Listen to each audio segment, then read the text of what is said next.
Adik-adikku sekalian, dan nasihat ini semuanya bisa kita ambil, karena pada hakikatnya kita ada kita ada, namun yang membedakan ada yang belajar di kelas dan ada yang belajar di masjid. Ada yang belajar di usia dini dan ada yang belajar di usia senja. Dan adik-adik sekalian, semoga Allah Subhanahu wa taala merahmati kita semua. Nasihat yang pertama untuk adik-adikku, belajar ilmu agama, usahakan niatkan ikhlas karena Allah Subhanahu wa taala. Kalian datang ke masjid ini atau jauh-jauh, mungkin ada yang dari Balikpapan, ada yang dari Samarinda. Tentunya yang paling pertama dalam belajar ilmu agama adalah ikhlas karena Allah Subhanahu wa taala. Karena sia-sia, tidak ada gunanya tatkala kita belajar ilmu agama namun bukan karena Allah Subhanahu wa taala. Kata Nabi sallallahu alaihi wasallam, siapa yang belajar ilmu agama yang seharusnya ia belajar karena Allah Subhanahu wa taala, namun ia menginginkan harta dunia, maka dia tidak akan mencium aroma surga. Artinya dia tidak akan masuk ke dalam surga Allah Subhanahu wa taala.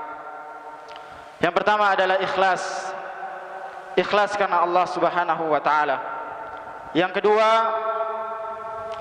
taat kepada para ustadz-ustadz. Di antara keberkahan ilmu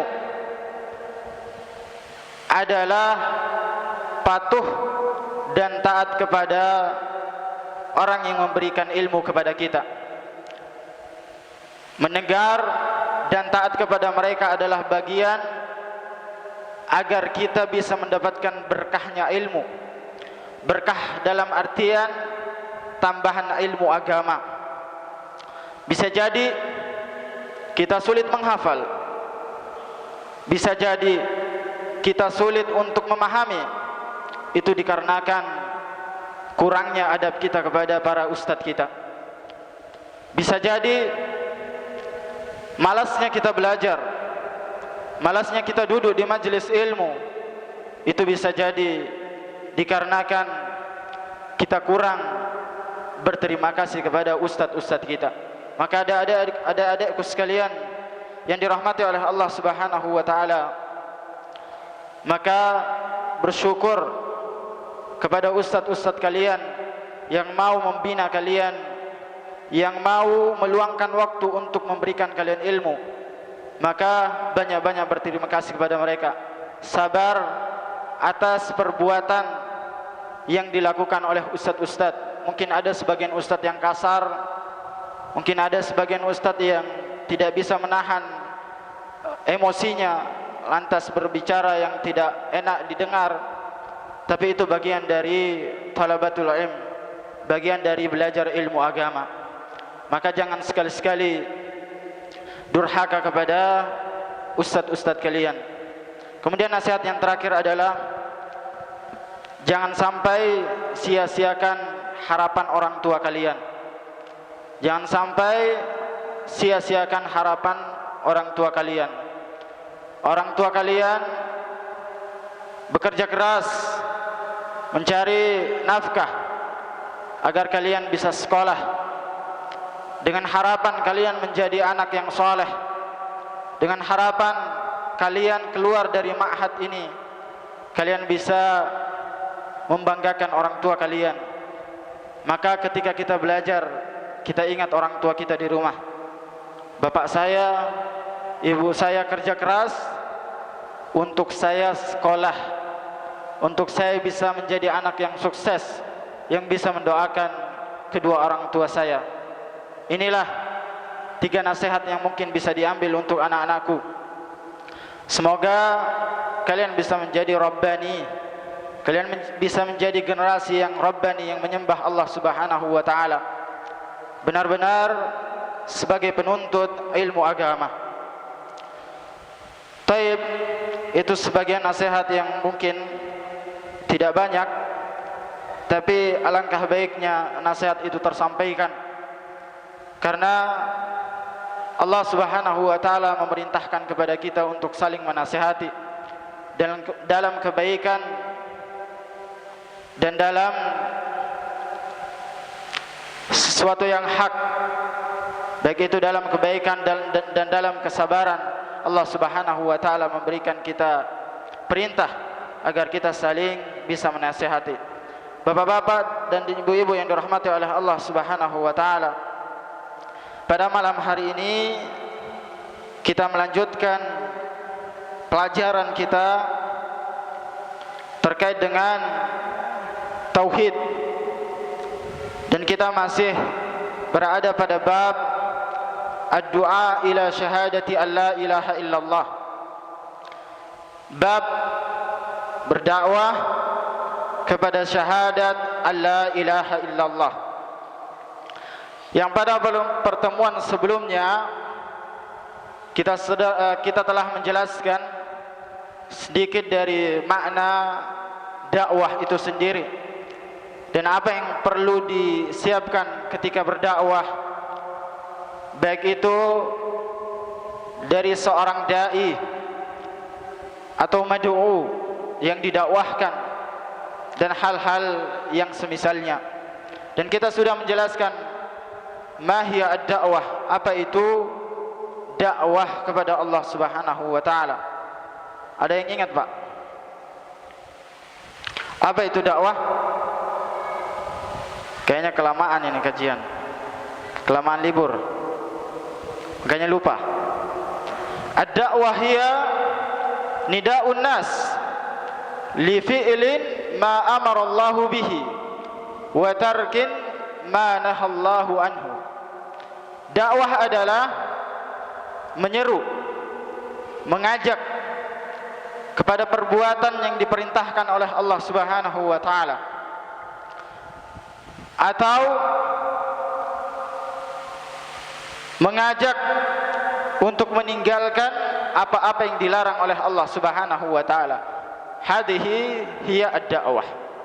Ini yang dimaksud dari dakwah. Dan kita sudah menjelaskan rincian-rinciannya pada pertemuan sebelumnya. Maka kita akan masuk kepada kitab yang dikarang oleh Syekh Muhammad bin Abdul Wahhab rahimahullah ta'ala.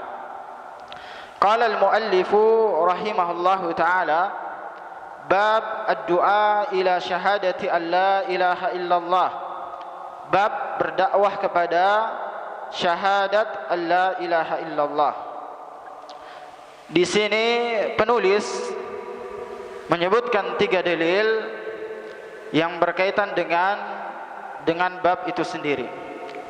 Dalil yang pertama, Quran surah Yusuf ayat 108. Quran surah Yusuf ayat 108. Qul hadhihi sabili ad'u ila Allah ala basiratin ana wa man ittaba'ani wa subhanallah wa ma ana minal musyrikin. Katakanlah, inilah jalanku, aku dan orang-orang yang mengikutiku. Aku berdakwah kepada Allah dengan hujjah yang nyata. Maha suci Allah dan aku tidak termasuk orang-orang yang musyrik. Quran surah Yusuf ayat 108. Dalil yang kedua, hadis yang diriwayatkan oleh Ibnu Abbas radhiyallahu taala anhuma, beliau berkata, ketika Rasulullah sallallahu alaihi wasallam mengutus Mu'adz bin Jabal radhiyallahu taala anhu ke negeri Yaman, Nabi sallallahu alaihi wasallam bersabda, memerintahkan Mu'adz bin Jabal, innaka ta'ti qauman min ahlil kitab falyakun awwala ma tad'uuhum ilaihi syahadatu an la ilaha illallah.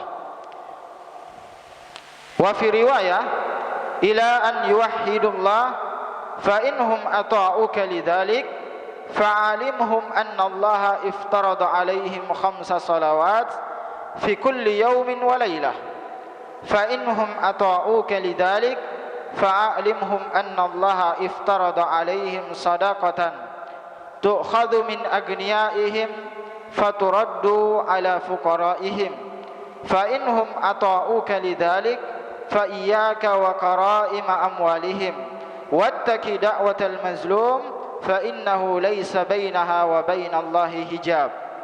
Sungguhnya kamu akan mendatangi para ahli kitab Yahudi dan Nasrani, maka hendaklah hal yang pertama yang kamu dakwahkan kepada mereka adalah syahadat alla ilaha illallah. Dalam riwayat lain, hendaklah kamu mendakwahkan agar mereka mentauhidkan Allah Subhanahu wa taala. Jika mereka mematuhi seruan pertamamu, maka selanjutnya sampaikan kepada mereka bahwa Allah mewajibkan kepada mereka salat 5 waktu dalam sehari semalam. Jika mereka telah mematuhi terkait hal itu, maka sampaikan kepada mereka bahwa Allah telah mewajibkan kepada mereka zakat yang diambil dari kalangan orang kaya dan diberikan kepada fakir miskin. Kemudian dalil yang ketiga, hadis yang diriwayatkan oleh Imam Bukhari dan Muslim dari Sahal bin Sa'ad bahwa Rasulullah sallallahu alaihi wasallam di saat perang Khaybar bersabda, la utiyanna rayah gadan rajulan yuhibbullah wa rasulah wa yuhibbuhullah wa rasulah yaftahullah ala yadayhi. Esok pagi sungguh aku akan serahkan bendera panji peperangan kepada seorang yang mencintai Allah dan Rasulnya, dan ia juga dicintai Allah dan Rasulnya. Allah akan memberikan kemenangan kepada kita melalui kedua tangannya. Ini dalil yang ketiga. InsyaAllah kita akan kaji satu persatu. Dalil yang pertama, firman Allah Subhanahu wa ta'ala dalam Quran surah Yusuf ayat 108. Qul hadhihi sabili ad'u ila Allah ala basiratin ana wa man ittaba'ani wa subhanallah wa ma ana minal musyrikin. Katakanlah, inilah jalanku, inilah agamaku. Dari ayat ini Allah Subhanahu wa taala menjelaskan kepada kita semua bahwasanya inti dari dakwah para anbiya, para nabi-nabi dan rasul-rasul adalah tauhid. Mereka menyeru kepada syahadat alla ilaha illallah. Mereka mengajak manusia untuk mentauhidkan Allah Subhanahu wa taala. Dan ayat ini ditafsirkan oleh Ibnu Katsir rahimahullahu taala dalam tafsirnya. Yaqulu ta'ala li rasulih sallallahu alaihi wasallam ila tsaqalain. Allah Subhanahu wa taala berfirman kepada rasulnya, dan hendaklah firman ini disampaikan kepada dua makhluk, al-ins wal jin, yakni manusia dan jin. Amiran lahu an yukhbiran nas anna hadhihi sabilah ay tariqatahu aw maslakahu wa sunnatahu wa hiya ad-da'wah ila syahadah alla ilaha illallah wahdahu la syarikalah. Bahwasanya Allah Subhanahu wa taala memerintahkan kepada jin dan manusia bahwasanya jalannya Nabi sallallahu alaihi wasallam dan metode dakwah Nabi sallallahu alaihi wasallam adalah menyeru kepada syahadat alla ilaha illallah, mentauhidkan Allah Subhanahu wa taala dan tidak menyekutukannya dengan sesuatu apapun. Hal ini sesuai dengan firman Allah Subhanahu wa taala dalam Quran surah An-Nahl ayat 36. Walaqad ba'atsna fi kulli ummatin rasulan an i'budullaha wajtanibut taghut. sungguh kami telah mengutus di setiap umat seorang rasul. Ya. Di setiap umat itu ada rasulnya masing-masing, Pak. Ya. Apa tugas mereka? Tugas mereka mengajak umatnya masing-masing untuk beribadah kepada Allah Subhanahu wa taala dan menjauhi tagut. Karena hakikat dari penciptaan manusia adalah untuk beribadah kepada Allah Subhanahu wa taala. Wa ma khalaqtul jinna wal insa illa liya'budun. Tidaklah aku ciptakan jin dan manusia kecuali untuk beribadah kepadaku, kata Allah Subhanahu wa taala. Jadi inti dakwah para rasul, inti dakwah para anbiya adalah mengajak manusia untuk beribadah, mentauhidkan Allah Subhanahu wa taala dengan sebenar-benarnya. Maka bisa kita ambil kesimpulan bahwasanya berdakwah kepada tauhid adalah hal yang paling utama di antara hal-hal yang utama. Ya. Dan ini sesuatu yang wajib. Ya. Makanya bagi seorang bapak, seorang istri mungkin, ya, yang paling pertama ketika mengajarkan anaknya, ajarkan ia tentang tauhid kepada Allah Subhanahu wa taala. Ajarkan ia tauhid dasar. Mengapa demikian, Pak? Karena tauhid itu identik dengan kesyirikan. Kalau seseorang tidak belajar tauhid dengan benar, maka dia memiliki potensi untuk terjerumus kepada kesyirikan. Dan itu tidak bisa ditawar. Karena kata Nabi SAW, kesyirikan itu lebih halus daripada semut yang berjalan. Kesyirikan itu lebih halus daripada semut yang berjalan. Terkadang kita ada semut di badan kita, baru dirasakan ketika semutnya gigit. Ada semut. Tiba-tiba semutnya sudah dalam celana. Baru terasa ada semut ketika semutnya baru gigit. Dan kesyirikan itu lebih halus daripada semut yang berjalan. Artinya apa? Setiap dari kita punya potensi untuk terjerumus kepada kesyirikan. Ya. Makanya bentengnya atau perisainya adalah belajar tauhid. Ya. Dan anak-anak kita perlu kita ajarkan tentang tauhid. Dan Nabi SAW selama 23 tahun dakwah beliau, 13 tahun dakwah di Mekah dan 10 tahun dakwah di Madinah, itu inti dari dakwah beliau adalah membenahi atau memperbaiki akidah para sahabat, akidah umat Nabi SAW. Dan di antara buktinya, Pak, disebutkan ada hadis bahwasanya ketika Fathu Mekah, ketika Nabi SAW mengutus Jabir bin Abdullah radhiyallahu taala anhuma, diutus ke Yaman, Yaman. Untuk apa, Pak? Untuk menghancurkan berhala yang ada di sana.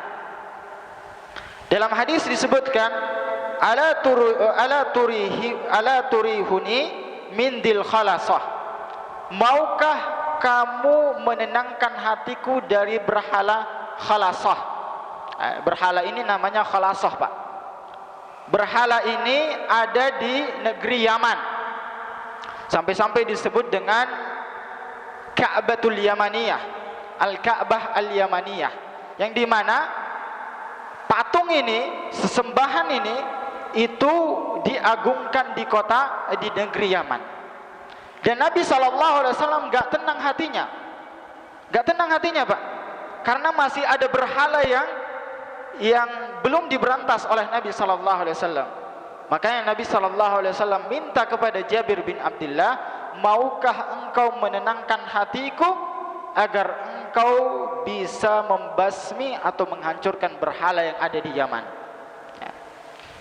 Setelah itu Jabir bin Abdullah membawa pasukan berapa, Pak? 150 orang untuk menghancurkan berhala tersebut.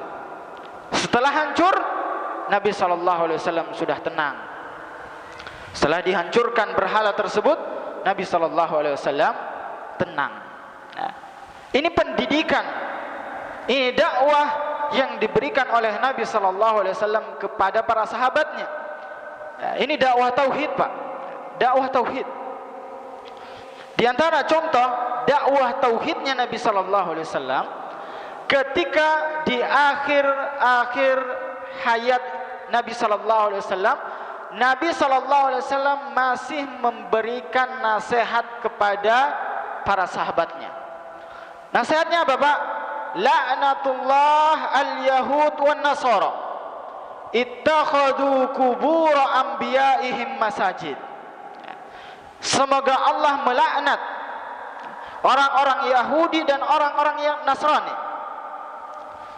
Kenapa mereka dilaknat?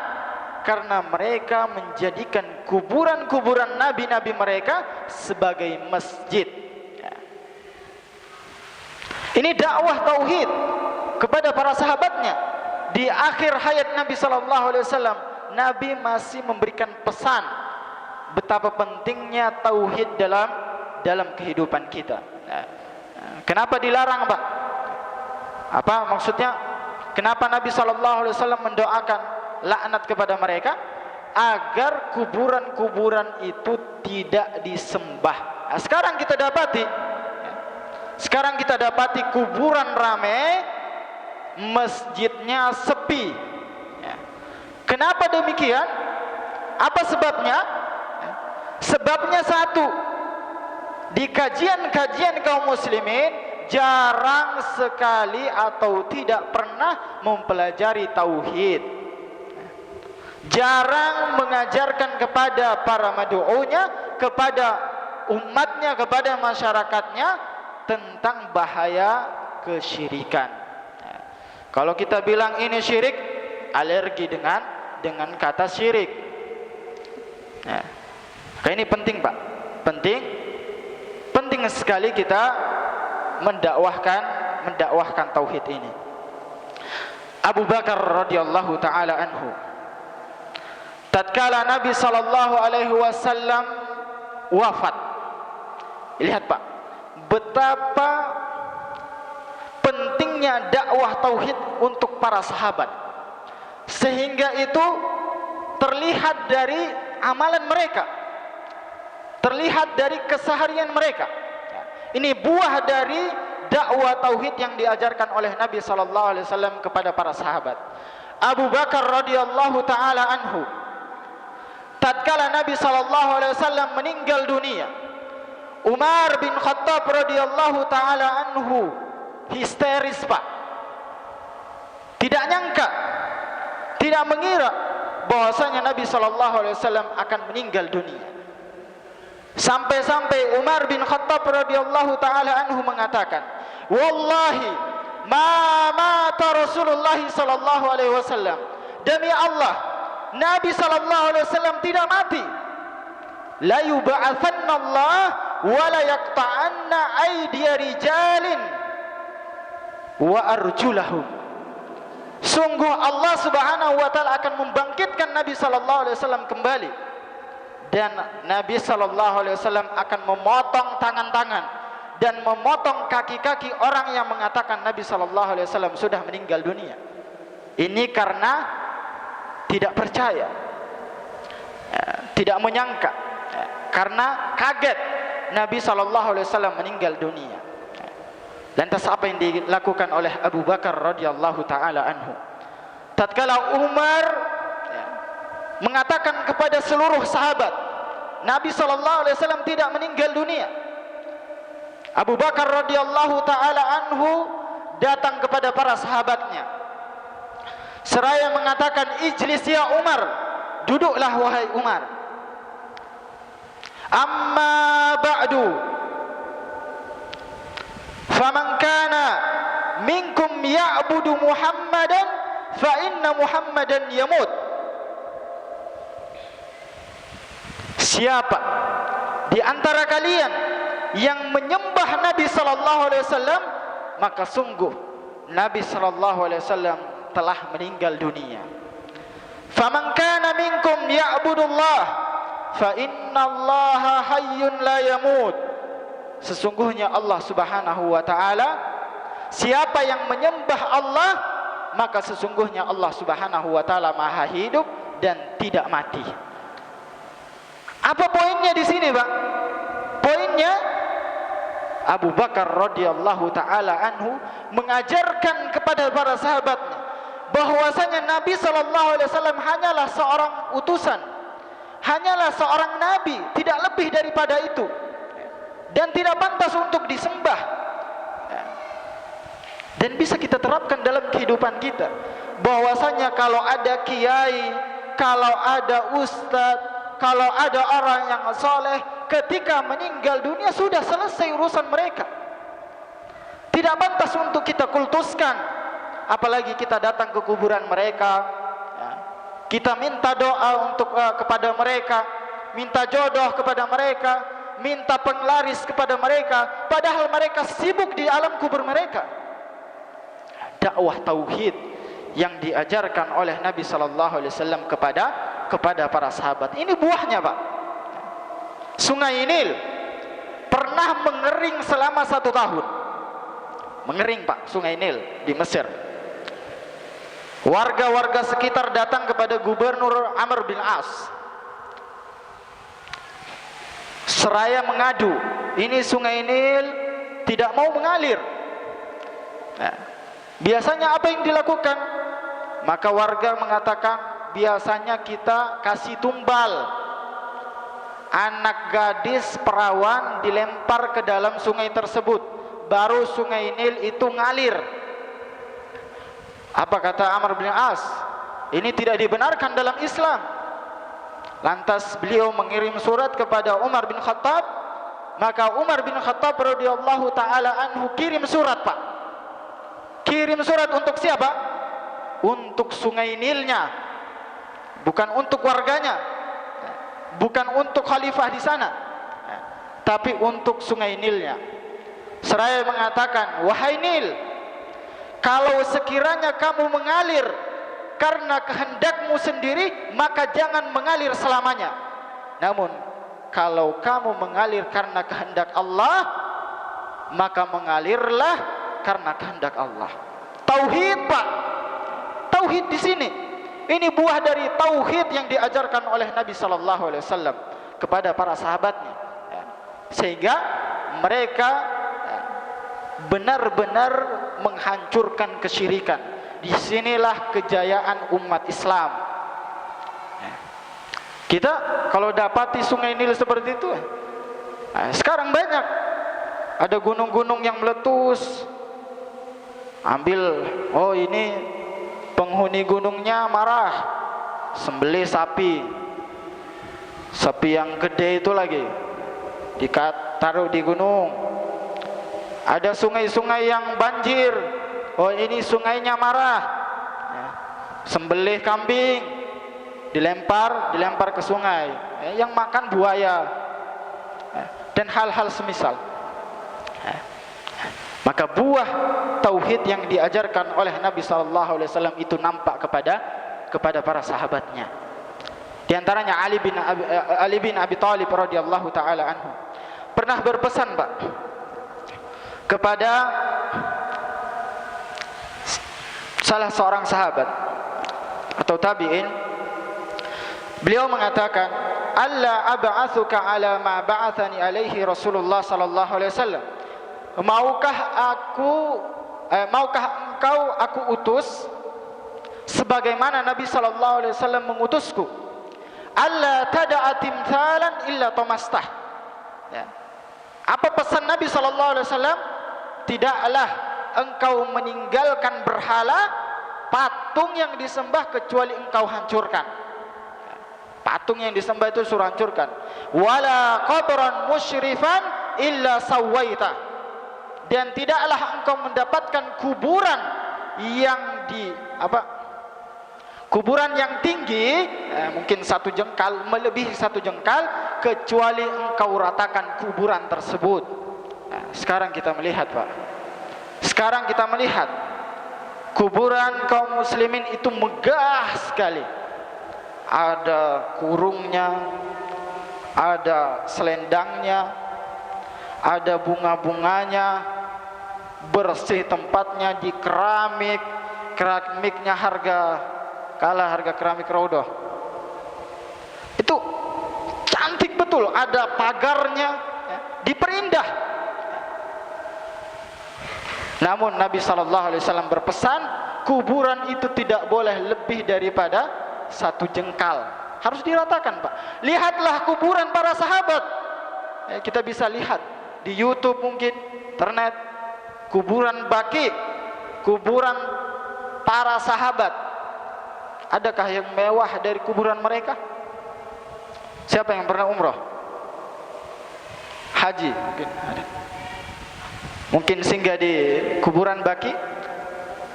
Ada yang melihat kuburan para sahabat itu dikurung, dipagar, berkeramik?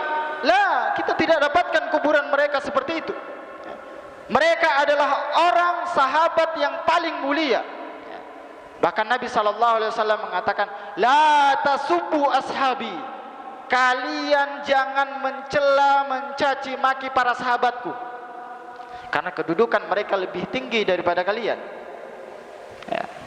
Bahkan, Pak, kalau kita sedekah mungkin 1 gunung Uhud, itu tidak akan sebanding dengan sedekah yang dilakukan oleh sahabat Nabi SAW. Sedikit pun tidak akan sebanding. Mulianya para sahabat. Namun kita bisa lihat kuburan mereka sederhana. Kenapa demikian? Kenapa, Pak? Kira-kira kenapa kuburannya para sahabat, manusia yang termulia setelah Nabi SAW, kenapa kuburan mereka sederhana, hanya pakai batu, tidak ada embel-embelnya? Kenapa? Kenapa? Salah satu munculnya kesyirikan itu berawal dari kuburan yang diagungkan. Berawal dari kuburan yang diagungkan. Kita bisa lihat kaum muslimin berbondong-bondong datang ke kuburan wali ini, datang ke kuburan mbah ini, dikeramatkan kuburan itu. Keramatkan. Oh, ini pernah seperti ini. Kuburannya keramat. Kuburan ini orang dalam orang di dalamnya ini orang soleh. Dan ini adalah dampak dari tidak diajarkannya tauhid kepada umat. Maka kita sekali lagi sampaikan bahwasanya belajar ilmu tauhid adalah kewajiban bagi kita semua. Kewajiban bagi orang tua, kewajiban bagi seorang istri, agar apa? Agar bisa diajarkan kepada anak-anak kita, sehingga anak kita tumbuh di atas akidah yang benar, sehingga kita bisa menanamkan akidah yang sesuai dengan pemahaman para sahabat. Ini, Pak, dakwah tauhid itu adalah dakwah yang paling utama. Dan caranya, oh gimana Ustaz? Kadang kita kalau bilang syirik ke mertua itu tersinggung dia, bawa parang dia. Caranya itu bisa diatasi. Caranya dengan lemah lembut. Sebenarnya kita paling paham caranya. Kita paling paham bagaimana kita ngomong sama mertua. Kita paling paham bagaimana kita ngomong sama orang tua kita yang masih melakukan kesyirikan. Kita masih paham. Kita lebih paham daripada ustadz kita. Karena kita yang berinteraksi dengan mereka. Oh, orang tua saya itu tidak mau kalau diguruin. Maunya itu diminta. Mungkin ada orang tua yang kalau dikasih tahu, oh ini ndak boleh mbah, kayak ndak boleh ini syirik. jangan bilang syirik dulu. Bilang dulu, Mbah, ini gimana ya dalam agama kita, boleh enggak? Tanya. Nanti mbahnya mungkin searching di internet, ya. Kasih buku ke dia. Ini Mbah, di buku ini ada tulisannya. Oh, ini Wahabi nak, Wahabi. Ini bukunya Wahabi. Tapi apa mungkin ambil fotokopiannya aja. Jangan kasih lihat pengarangnya. Atau mungkin kita ambil sumber-sumber dari yang kelompok sebelah. Ada banyak insya Allah sumber-sumbernya. Mungkin yang bahasa Jawa kita ambil, mungkin ada yang bahasa Banjar, atau kita ambil cuplikan-cuplikan, potongan-potongan video yang dari ustadz-ustadz mereka. Itu insya Allah. Tapi jangan sampai langsung mengatakan, Mbah, itu syirik loh, kafir nanti kamu, Mbah. Ini ngeri betul ini. Apa-apa langsung kafir. Bukan seperti itu. Tapi dengan lemah lembut, dengan cara yang baik. Ini saya ingatkan kepada anak-anakku sekalian. Pulang dari sini, ustadznya ajarkan tauhid. Kalau nyampe di rumah, jangan sampai orang tuanya dikafir-kafirkan. Karena kita dapati, Pak, dan ini terjadi. Saya punya adik kelas di kampung.